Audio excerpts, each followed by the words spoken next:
Homo Deus, A Brief History of Tomorrow, by Yuval Noah Harari. Introduction. Imagine for a moment that for all of human history, from the first campfires in the African savanna to the grandest palaces of ancient Egypt, our ancestors lived under the shadow of three great enemies. Three brutal tyrants that shaped every culture, every religion, and every life. Their names were famine, plague, and war. For thousands of years, these were not just problems, they were the fundamental conditions of existence. Generation after generation prayed to every god and spirit they could imagine for deliverance, but millions continued to die from starvation, from sickness, and from violence. It seemed like an unbreakable law of nature. Now, wake up. It's the 21st century. You and I are living in the most peaceful and prosperous era in human history. For the first time ever, more people die from eating too much than from eating too little. More people die from old age than from infectious diseases. And more people take their own lives than are killed by soldiers, terrorists, and criminals combined. Sugar is now more dangerous than gunpowder. This isn't a dream. This is the incredible reality we've built. We have, for the most part, done the impossible. We have tamed the ancient tyrants. So, if the old problems are solved, what happens next? What do we do with ourselves? When humanity no longer has to fight for survival, what does it begin to fight for? This is the profound and unsettling question at the heart of Homo Deus, the breathtaking sequel to Sapiens by the brilliant historian Yuval Noah Harari. This isn't just a book, it's a look in the mirror at a future that is already beginning to unfold. It's a work that has sold millions of copies and has been read by world leaders, tech billionaires, and thinkers across the globe, because it dares to map out the next stage of human evolution. Harari isn't just a historian. He's a master storyteller who connects the deep past with the immediate future. He sees the grand patterns of history, and in this book, he shows us where those patterns are leading. So, today, we're going to step into his world.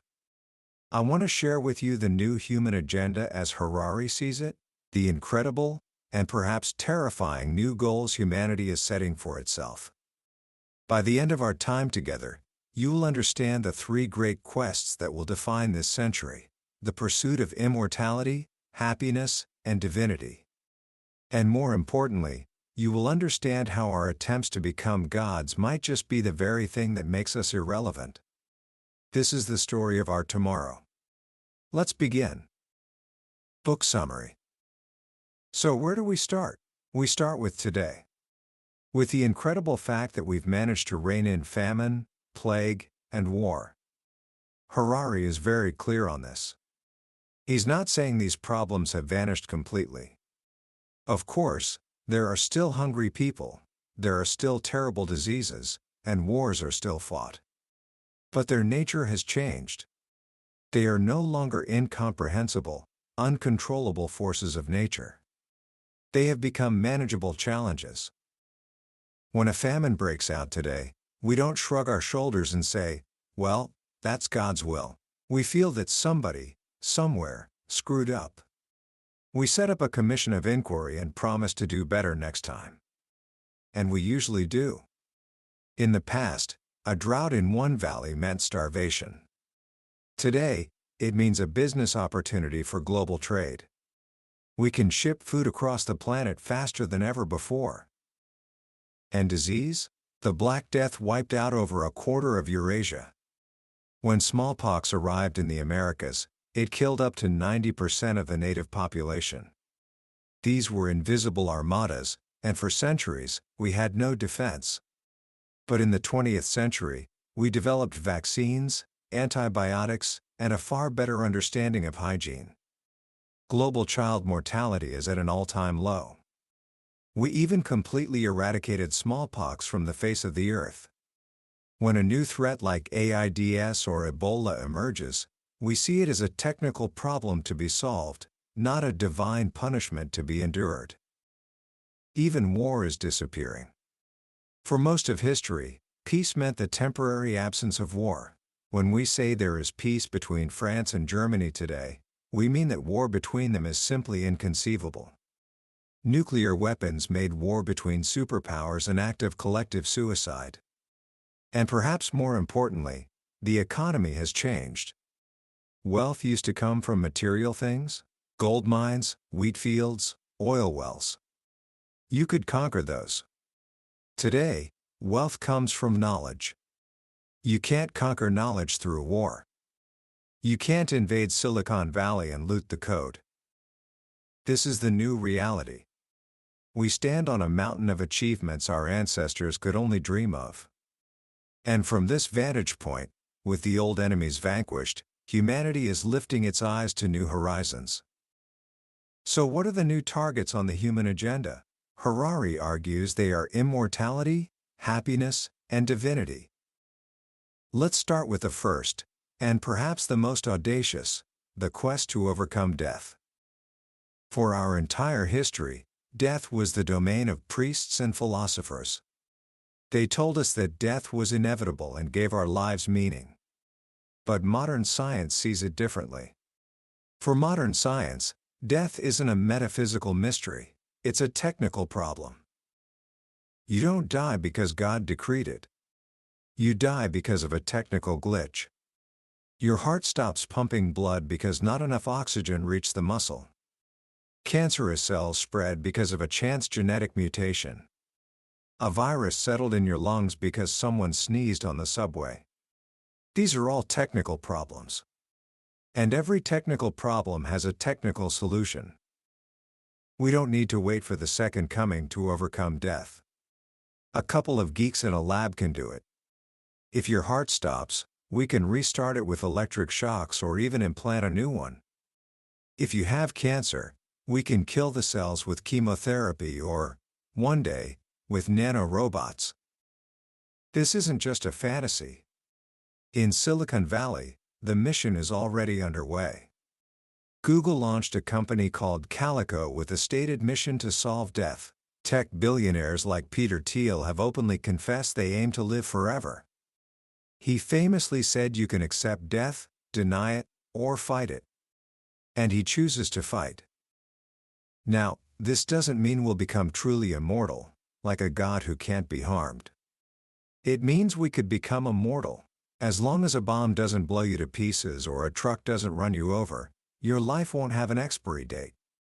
You could, in theory, live indefinitely. Experts like Ray Kurzweil predict that by 2050, anyone with a healthy body and a healthy bank account will have a serious shot at this. Every decade or so, you'll go to the clinic for a makeover treatment, curing illnesses, regenerating decaying tissues, and upgrading your hands, eyes, and even your brain. Even if we don't achieve it in our lifetimes, Harari argues that the war against death will be the flagship project of this century. Our modern culture sanctifies human life. The Universal Declaration of Human Rights states that the right to life is our most fundamental value. It doesn't say the right to life until age 90. Death clearly violates this right. So, death is a crime against humanity, and we are duty-bound to wage total war against it. This leads us to the second great project on the new human agenda, finding the key to happiness. After all, who would want to live forever in misery? For centuries, philosophers like Epicurus argued that happiness is the sole purpose of life. But today, it's not just a personal quest, it's a collective project. The British philosopher Jeremy Bentham declared that the highest good is the greatest happiness of the greatest number. He believed the sole aim of the state, the market, and the scientific community should be to increase global happiness. For a long time, governments didn't really focus on this. They measured success in territory, population, and GDP, not the happiness of their citizens. But that's changing. We are now calling to replace GDP with GDH, gross domestic happiness. After all, what do people really want? They don't want to just produce, they want to be happy. And here, we hit a wall. Despite our unprecedented prosperity, comfort, and security, it's not clear that we are significantly happier than our ancestors. In fact, suicide rates in the developed world are much higher than in traditional societies. Why? Harari explains that happiness has a mysterious glass ceiling, held in place by two pillars, one psychological, the other biological.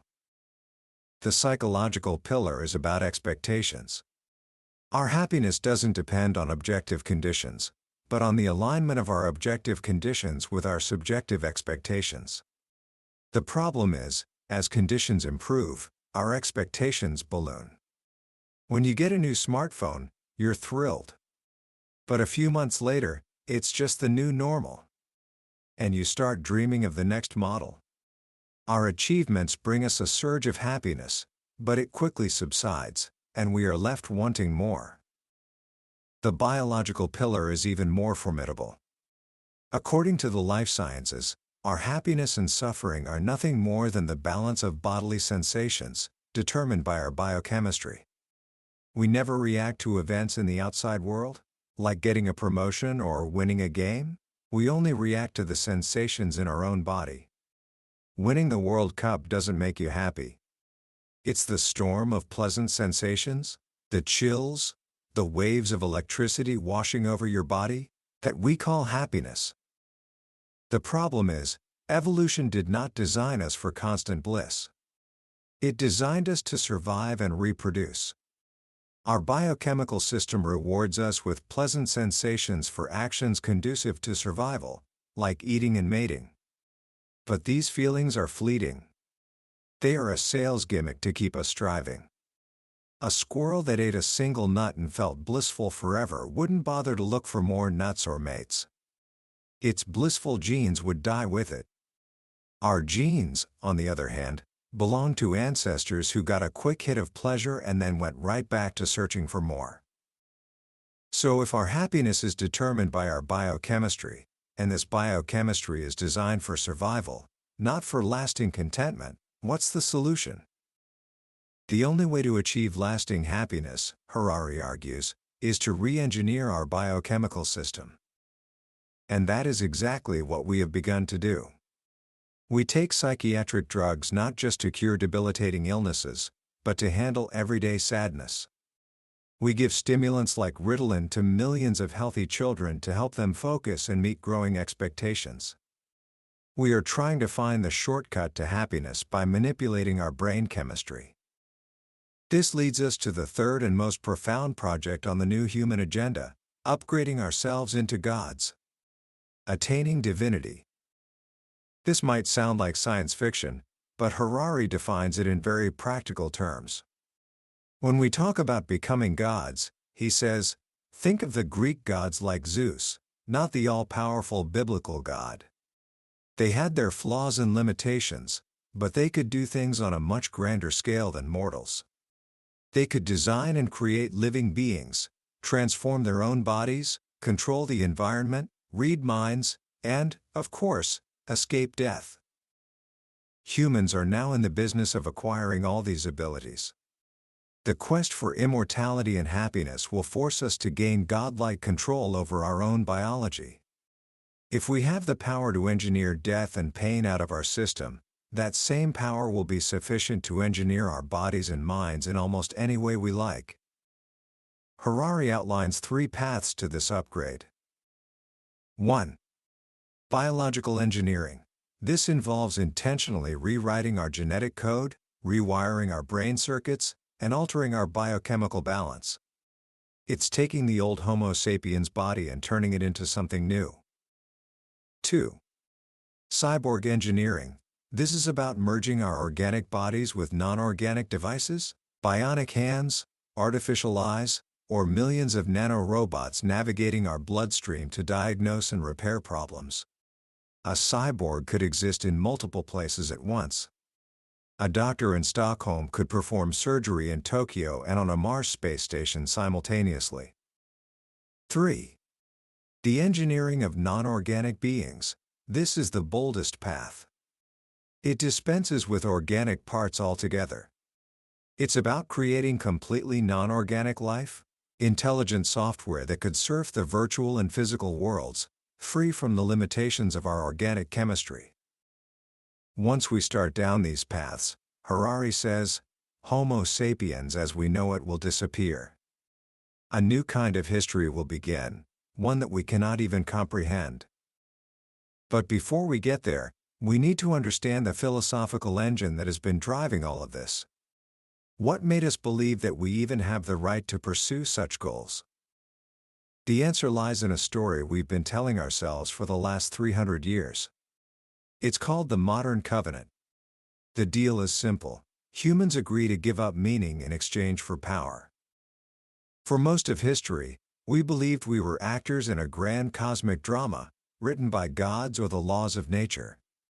This script gave our lives meaning, but it also limited our power. Hamlet cannot just decide to leave Denmark and go to an ashram. Shakespeare won't allow it. Similarly, we couldn't live forever or escape disease. It wasn't in the script. Modern culture tore up that script. It told us the universe is a blind, purposeless process. There is no grand plan, no director, and no meaning. The modern motto is shit happens. But there's a flip side. If there's no script, we are not bound to any predetermined role. We can do anything we want if we can find a way. Plagues, droughts, and wars have no cosmic meaning, so we can eradicate them. There is no paradise awaiting us after death, but we can try to create one right here on Earth. This is the great modern deal. Omnipotence is almost within our reach, but below us yawns the abyss of meaninglessness. So how did we cope with this? We couldn't live in a world without meaning. So we found a clever loophole in the contract. We invented a new religion to fill the void. A religion that didn't look to the heavens, but looked inside ourselves. This religion is called humanism. Humanism worships humanity. It says that the ultimate source of all meaning and authority is not God, not the scriptures, but human experience. Our feelings. Our desires. Our choices. This was a massive revolution. In the Middle Ages, if a woman had an affair, she would go to a priest. The priest would consult the Holy Scriptures, the Word of God, and tell her she had committed a sin. Her feelings about it were irrelevant. Today, that woman might go to a therapist. The therapist will not consult a holy book. They will ask her, well, how do you feel about it? The ultimate authority has shifted from an external God to our own internal feelings. This idea has transformed every aspect of our lives. In politics, it's called democracy. We believe the voter knows best. We don't ask a priest or a king who should rule. We consult the feelings of millions of individuals. In economics, it's the free market. The customer is always right. The value of a product is not determined by some objective standard, but by what customers are willing to pay for it, based on their desires. In aesthetics, we say beauty is in the eye of the beholder. There is no objective standard for beauty. A urinal can be a masterpiece if we feel it is. In ethics, the motto is if it feels good, do it. An action is considered bad only if it causes someone to feel bad. And in education, we teach students to think for yourself. The goal is not to memorize what Aristotle or the Bible said, but to get in touch with your own inner voice. For 300 years, this humanist creed has dominated the world. It powered our pursuit of more power, telling us that what we feel, what we desire, what we experience, is the most important thing in the universe. It is this belief that fuels our quest for immortality and endless happiness. We believe our experiences are so precious that they must not end. But here is the great, terrifying irony that Harari reveals. The very science that humanism has championed is now beginning to undermine its own foundations. The 21st century is witnessing a collision between the core tenets of liberalism and the latest findings of the life sciences. And liberalism is losing. Liberalism, and all of humanism, is built on three pillars. First, the idea that I am an individual, a single, indivisible self. That deep inside me, there is one authentic voice, my true self. Second, the idea that this true self is completely free. That I have free will. Third, that because of this, only I can truly know myself. No one outside can understand my feelings or predict my choices. Science is now taking a hammer to all three of these pillars. Let's start with free will. For centuries, we believed our choices were our own. But science is revealing a different story.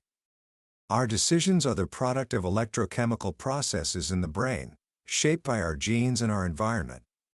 These processes are either deterministic or random, but they are never free. Scientists can now use brain scanners to predict your decisions before you are even aware of them yourself. In experiments, people are asked to press a switch with their right or left hand whenever they feel like it. Scientists monitoring their brain can see the decision forming seconds before the person consciously feels they've made a choice. Your desire to press the switch wasn't a choice, it was a biochemical event. You don't choose your desires, you only feel them and act on them. This isn't just a philosophical game. It has practical implications. If we lack free will, then our desires can be manipulated and controlled. Take the roborat. Scientists can implant electrodes in a rat's brain and, with a remote control, make it turn left, turn right, climb ladders, or even jump from heights it would normally fear. The rat doesn't feel controlled. When the scientist presses the turn left button, the rat wants to turn left. Its desire is just a pattern of firing neurons. It doesn't matter if those neurons are stimulated by another neuron or by an electrode. We can do this to humans too. Transcranial helmets can send electromagnetic fields into your brain to enhance focus, reduce self-doubt, or even change your desires.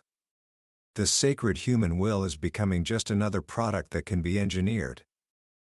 Next, science is dismantling the idea of a single, individual self. The life sciences have discovered that we are not individuals, we are dividuals. We are a collection of conflicting voices and competing algorithms. Harari explains this with the brilliant work of Nobel laureate Daniel Kahneman, who distinguished between two different selves within us, the experiencing self and the narrating self. The experiencing self is our moment-to-moment consciousness. It's the one that endures the pain of an injection or the boredom of a long meeting. The narrating self is the storyteller in our head. It's the one that takes the chaos of our experiences, picks a few peak moments and the final outcome, and weaves them into a coherent story. And it's the narrating self that makes all our big decisions. In a famous experiment, people were asked to dip their hand in painfully cold water for 60 seconds. In a second trial, they dipped their other hand in the same cold water for 60 seconds, but then kept it in for another 30 seconds while the water was slightly warmed up. The second trial was objectively worse. It contained all the pain of the first, plus 30 more seconds of discomfort. But when asked which experience they would rather repeat, a huge majority chose the second, longer one. Why? Because the narrating self doesn't care about duration. It just averages the peak moment of pain and the end moment. In the second trial, the end was slightly less painful, so the narrating self created a better story. We identify with our narrating self. We think that story is us, but it's a fiction. It ignores huge chunks of our experience and often gets things completely wrong. So when humanism tells us to listen to yourself, which self are we supposed to listen to? The one that actually feels things, or the one that tells the stories? This brings us to the final, and most dramatic, act of our story, the great decoupling and the rise of a new religion. For all of history, high intelligence has been coupled with consciousness. Only conscious beings could play chess, drive a car, or diagnose a disease. But this is no longer true. We are now creating non-conscious algorithms that can perform these tasks better than any human, This is the great decoupling. Intelligence is breaking free from consciousness. A self-driving car can navigate the streets of a busy city with superhuman efficiency, but it feels nothing. It has intelligence, but zero consciousness. The same is true for an AI that can diagnose cancer more accurately than a human doctor, or an algorithm that can trade stocks faster than any human on Wall Street. And here is the crucial question for the 21st century. Which of the two is more valuable, intelligence or consciousness? For armies and corporations, the answer is simple. Intelligence is mandatory. Consciousness is optional. The system doesn't need a taxi driver to enjoy music or contemplate the mysteries of the universe. It just needs him to get passengers from point A to point B. And an algorithm can do that better.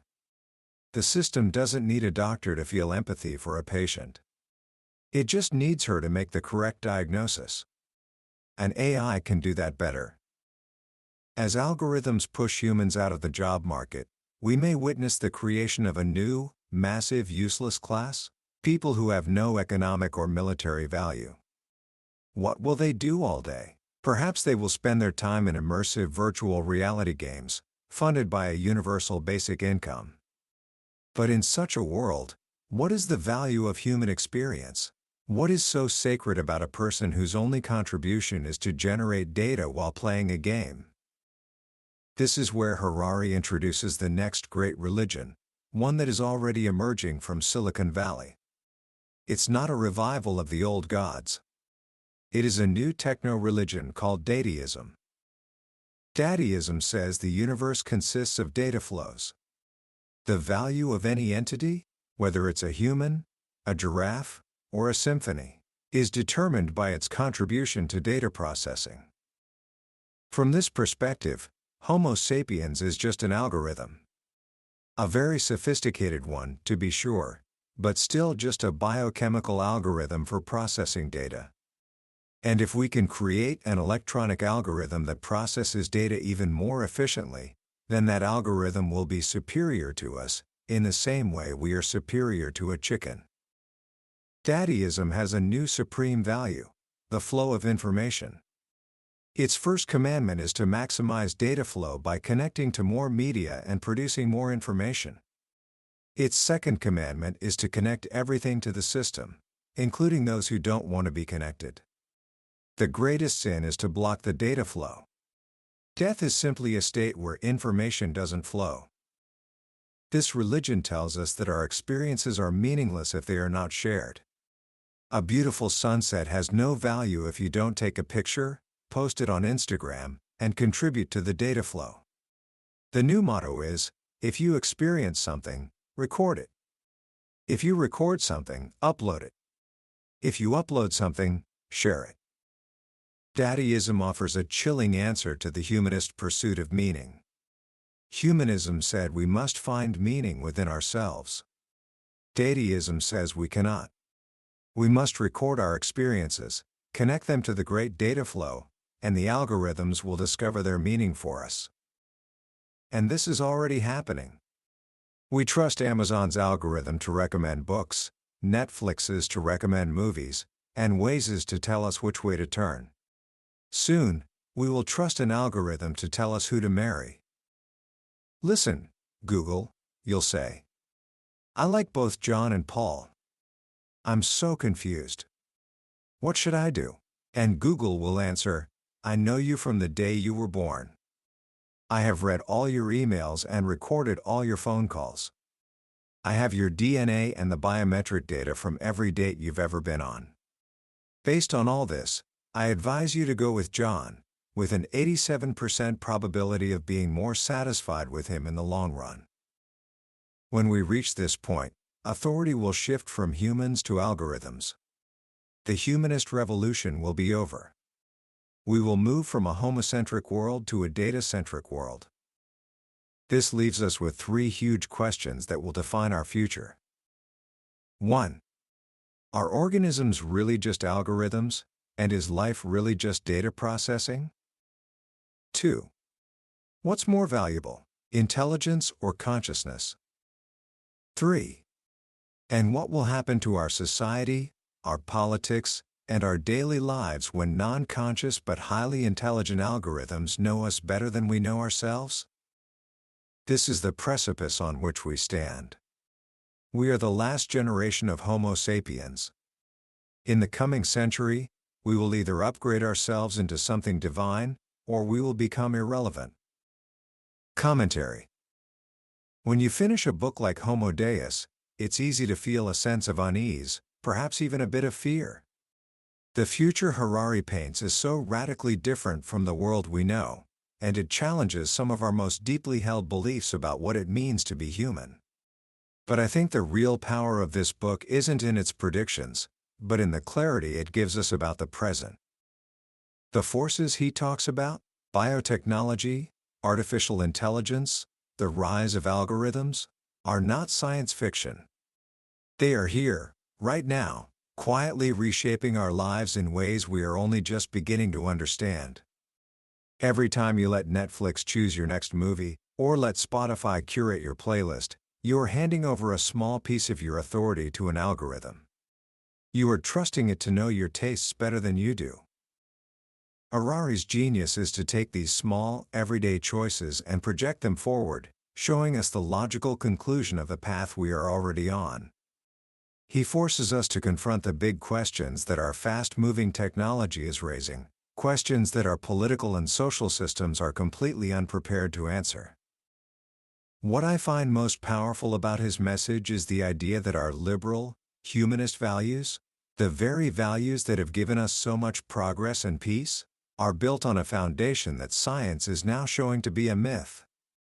The idea of the free individual with a single, authentic self has been the bedrock of our civilization for centuries.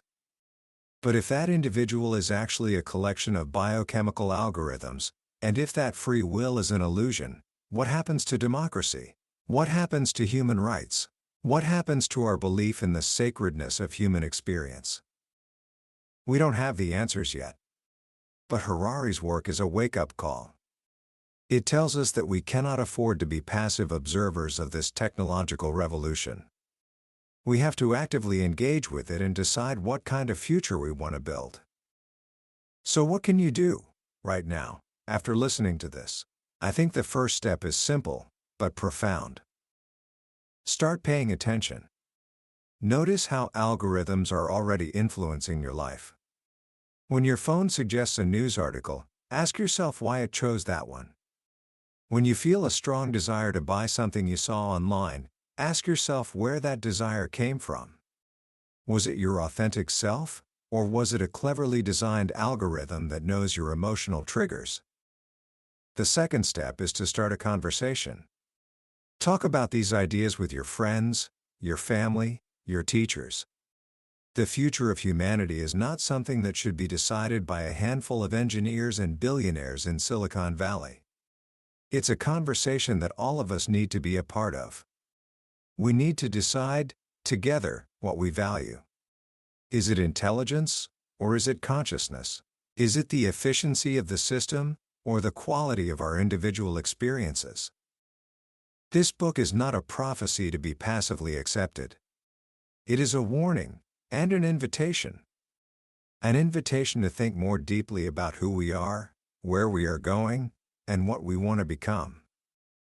That was a summary of Homo Deus, A Brief History of Tomorrow by Yuval Noah Harari.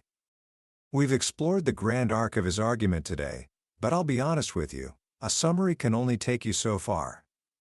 The real magic happens when you read the book yourself. It's in the quiet moments, when a particular story or a simple phrase hits you in a way you didn't expect. This summary is designed to help you decide if this book is worth your time. If anything we've talked about today has resonated with you, if it has sparked your curiosity or challenged your thinking, I urge you to grab a copy. Reading it isn't just about learning, it's an experience that can genuinely change the way you see yourself, your world, and your future. The link to the book is in the description below. Also, if you found this summary valuable and it gave you something to think about, please show your support by hitting that like button and subscribing to the channel. That way, You won't miss our next journey into another life-changing book from the billionaire's bookshelf. Let's keep learning and growing together.